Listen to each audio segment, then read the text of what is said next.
বঙ্গ থেকে কি তল্পা গোটাচ্ছে শীত, কি বলছে আবহাওয়া দপ্তর? আসুন শুনে নিই। ফের শীতের দাপট, কতদিন থাকবে বিপর্যয়? আবহাওয়া দপ্তরের পূর্বাভাস অনুযায়ী আগামী কয়েকদিন রাজ্যের আবহাওয়ায় বড়সড় কোনো পরিবর্তনের সম্ভাবনা নেই। বিশেষ করে রাতের তাপমাত্রা প্রায় একই রকম থাকবে এবং শীতের অনুভূতি অব্যাহত থাকবে বলেই জানানো হয়েছে।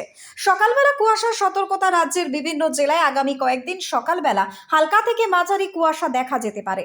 কোথাও কোথাও ঘন কুয়াশার সম্ভাবনা উড়িয়ে দিচ্ছেন না আবহাওয়াবিদরা।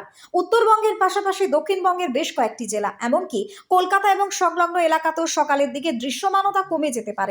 তাপমাত্রার পরিস্থিতি, কলকাতা এবং আশেপাশের এলাকায় সর্বনিম্ন তাপমাত্রা 11 থেকে 13 ডিগ্রি সেলসিয়াসের মধ্যে ঘোরাফেরা করতে পারে। দিনের বেলায় রোদ উঠলেও বাতাসে শীতের আমেজ কিন্তু বজায় থাকবে। উত্তরবঙ্গে রাতের তাপমাত্রা আরও কিছুটা কম থাকবার সম্ভাবনা রয়েছে। সপ্তাহের শেষের দিকে সামান্য তাপমাত্রা বাড়তে পারে বলে ইঙ্গিত মিলেছে। বৃষ্টির সম্ভাবনা নেই, আগামী কয়েকদিন রাজ্যের কোথাও বৃষ্টির সম্ভাবনা নেই বললেই চলে। আবহাওয়া থাকবে তাই শুষ্কই, ফলে শীত এবং কুয়াশাই থাকবে এই সময়ের প্রধান বৈশিষ্ট্য।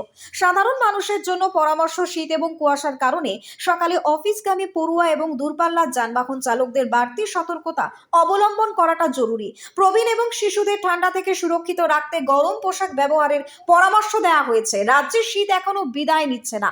রাতের তাপমাত্রা স্থিতিশীল থাকলেও সকালে কুয়াশা কিছুটা কিন্তু ভোগাতে পারে। আবহাওয়ার বড়সড় কোনো পরিবর্তন আপাতত না হলেও সপ্তাহের শেষে সামান্য উষ্ণতার ইঙ্গিত মিলেছে। Bureau report, news Banga time. Saint Augustine's day school, Barrackpore.